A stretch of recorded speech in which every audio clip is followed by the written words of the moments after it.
I'm Tom Baker, this is Chasing Cars, and next to me is a crucial vehicle for Hyundai. This is the second generation Palisade, the brand's flagship SUV, its largest SUV, and a stalwart of the combustion part of the Hyundai range. At the moment, the first generation Palisade is running at 89% diesel in Australia, but diesel is dead for this new Palisade. Instead, it's going to hybrid as the launch engine for this vehicle in Australia. A turbo petrol without the hybrid system is also under consideration, so a massive change for Palisade. Now, I'm in Seoul getting a first look at this car. I've got a beautiful dark green Palisade Calligraphy next to me, so we're going to check out this new generation large SUV that is even larger than before and significantly more premium again, as we'll see in today's video. But before we get started, hit subscribe below. Chasing Cars, honest reviews of your next car. Brought to you by Budget Direct. As I mentioned, this particular Palisade is a Calligraphy, and you can immediately tell that from outside, where I think you'll agree the styling has a degree of Range Rover sort of inspiration to it. And then inside, where even though the outgoing Palisade was pretty nice inside, you certainly wouldn't say it felt cheap, the new generation one is even further elevated and is the closest thing yet to a Genesis sitting within the Hyundai lineup. Now, this car has dark green over tan, a combination that's pretty close to my heart, and you also have this dark brown real wood trim in the inside of the Palisade too, and it looks great. Two-tone steering wheel could have been lifted out of a Land Rover product. I think there's a degree of inspiration there, but it looks good, it feels good, and it maintains physical buttons for the key controls. In fact, there's key buttons around this interior, generally speaking, including temperature dials, volume, shortcuts, but there is a touch panel for the climate system, sort of secondary buttons.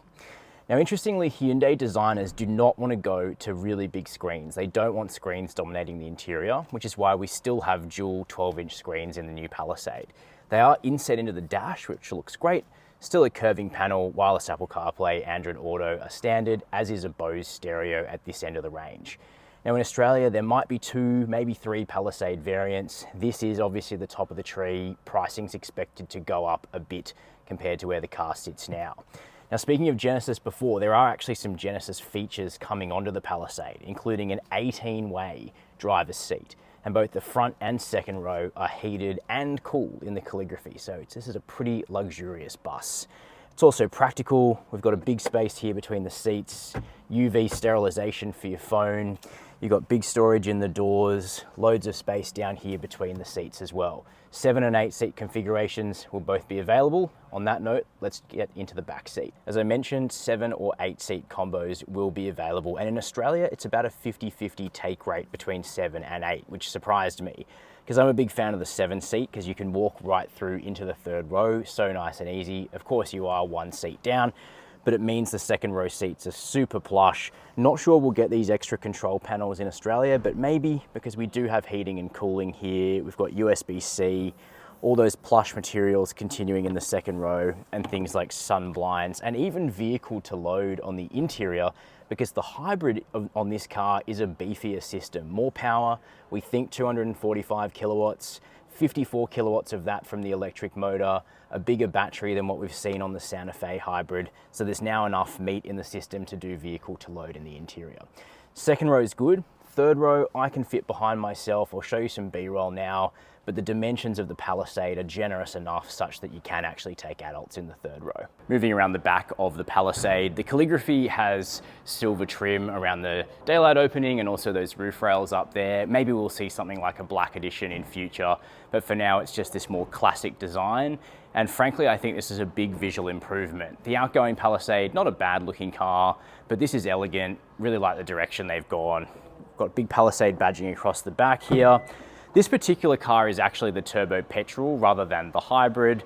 So we're looking at a boot that doesn't have the hybrid system. I can't tell you what that looks like in the boot right now, but I can tell you that we've got plenty of space here, even behind that third row.